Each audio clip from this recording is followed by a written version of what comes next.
بسم الله الرحمن الرحيم الذي جعل لكم الأرض فراشا والسماء بناء وأنزل من السماء ماء فأخرج به من الثمرات رزقا لكم فلا تجعلوا لله أندادا وأنتم تعلمون.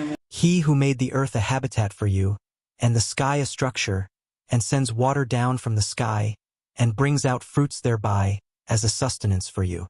Therefore, do not assign rivals to God while you know. Tafseer by Numan Ali Khan. So Allah Azza wa Jal goes on and paints this scenery before us, which is kind of Meccan in nature. الَّذِي جَعَلَ لَكُمُ الْأَرْضَ فِرَاشًا, the one who placed it for your service. The word جَعَلَ as opposed to خَلَقَ. Arabic students should notice here. The previous ayah was خَلَقَ, but now he says جَعَلَ. جَعَلَ إن كانت بمعنى أوجد فحمل الامتنان. جَعَلَ with lam is used as a favor. Who furnished for you, the one who provided for you, who went out of his way to facilitate for you the earth as a firash.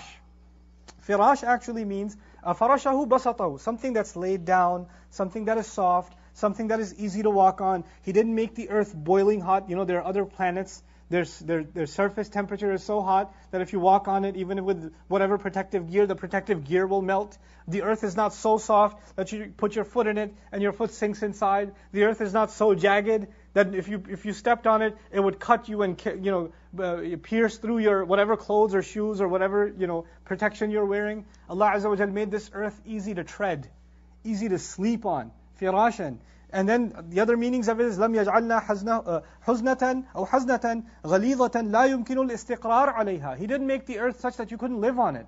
As a matter of fact, firash is the imagery of a bed.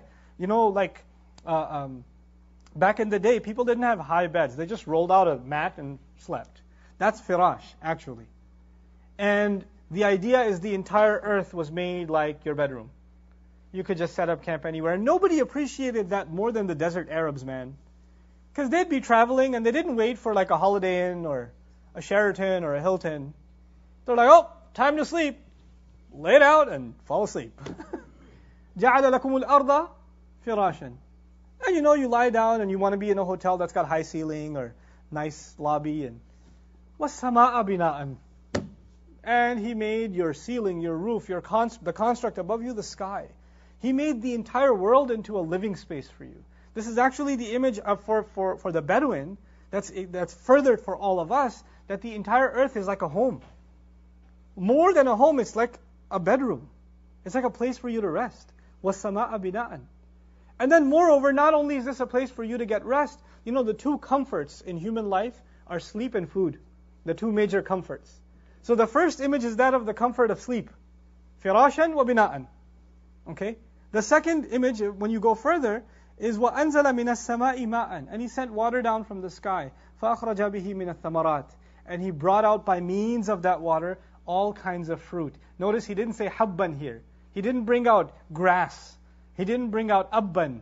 He didn't bring out grains and crop. He mentioned what exactly? Fruit. The sweetest of what you can eat from the earth. The tastiest of what you can eat on the earth. The most beautiful of what you can eat on the earth. The colors of fruits, the wrappings of fruits, the tastes of fruits, the shapes of fruits, the smells of fruits, the beauty of fruits, And so Allah Azza wa Jalla is reminding the human being how comfortable I've made your living for you, that you can rest on this earth, and how beautiful the sustenance I provided for you. When I used to teach Surah Al-Rahman repeatedly back in the day, I used to talk about how, there's a friend of mine who was hospitalized because he had stomach problems. For 6 months, he couldn't eat solid food. So they had to put a drip in him for 2 months, and finally he was able to drink liquids. So they would take proteins, carbs, whatever essential food he needs, a nasty, nasty shake. And that was breakfast, lunch, and dinner for a few months, until he could handle actually eating solid food, And one day I went to visit him and he said, you want to try some? I was like, yeah. So I had a sip. I was like, is this for an oil change or a human being? Like, how do you... But the guy who's having this all day, is he surviving? He is. It tastes disgusting. I mean, it makes you want to croak, but he's surviving, right? In other words, Allah didn't have to make food delicious for us to survive. Allah didn't have to make food look good for us to survive. Our food could have looked like cockroaches for all we care. So long as it's got the right ingredients, we'll eat it. And animals don't, they don't need a nice plate and fork and knife on the side and ketchup, and they just eat off the ground. Allah Azza wa Jal gave us these incredible wrappings of food, and He put them on these beautiful trees. The image of a tree with fruit on it, it's such a beautiful image. Palm trees. Everybody thinks of palm trees, they're like, California, wow. Expensive vacation. Dates could have been, they didn't have to grow on palm trees. They could be like this hideous thing. But subhanAllah, every gift, every fruit with its own wrapping, its own texture, its own nature, And Allah Azza wa Jal did all of this for you. فَأَخْرَجَ بِهِ مِنَ الثَّمَرَاتِ رِزْقًا لَكُمْ, as provision for you. In other words, He didn't just give you the bare minimum in this world. The point I'm making is, He didn't just give you the bare minimum. He went out of His way to provide you beauty, to provide you taste, to provide you joy. فَلَا تَجْعَلُوا لِلَّهِ أَنْدَادًا. Then don't put competitors. Don't furnish competitors for Allah. Don't put in place andad. Nid, actually, they say, there are several meanings, but the meaning associated with this is al-mathal wal-nadhir, wal-shibh, wal-did. They say that nid is someone who's equivalent to somebody, an alternative to somebody, or a competitor to somebody. Actually, tandid in Arabic means raf'u sawt, to raise your voice against somebody. Naddahu bishad actually means to expose somebody's flaws. The meaning here is not just don't put competitors with Allah. Don't put anything with Allah that raises a voice before Allah, that challenges God. Don't live your life in opposition to Him. Don't put things in your life that challenge Him. لا تجعلوا لله أندادا وأنتم تعلمون. And you're the ones that well know. You are so knowledgeable that you are doing this yourselves. Now this idea of nid, it will come later on. وَمِنَ النَّاسِ مَنْ يَتَّخِذُ مِن دُونِ اللَّهِ أَندَادًا يُحِبُّونَهُمْ كَحُبِّ اللَّهِ وَالَّذِينَ آمَنُوا أَشَدُّ حُبًّا لِلَّهِ. Allah talks about these competitors elsewhere too.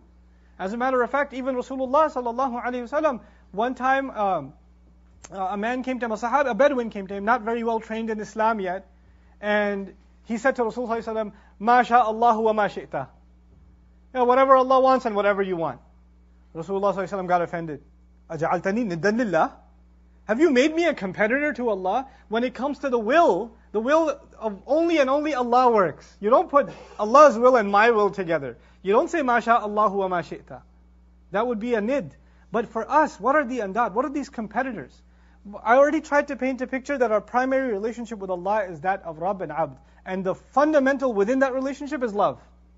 So the first kinds of andad that people set, competitors that people set with God, with Allah, are things they love.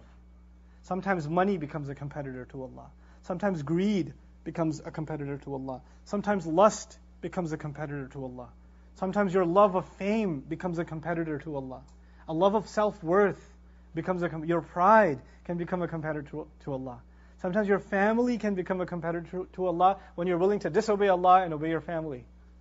They can become a competitor to Allah, And so these competitors that live inside of our heart, Allah is calling upon those by first telling you, look at the fruits I've given you.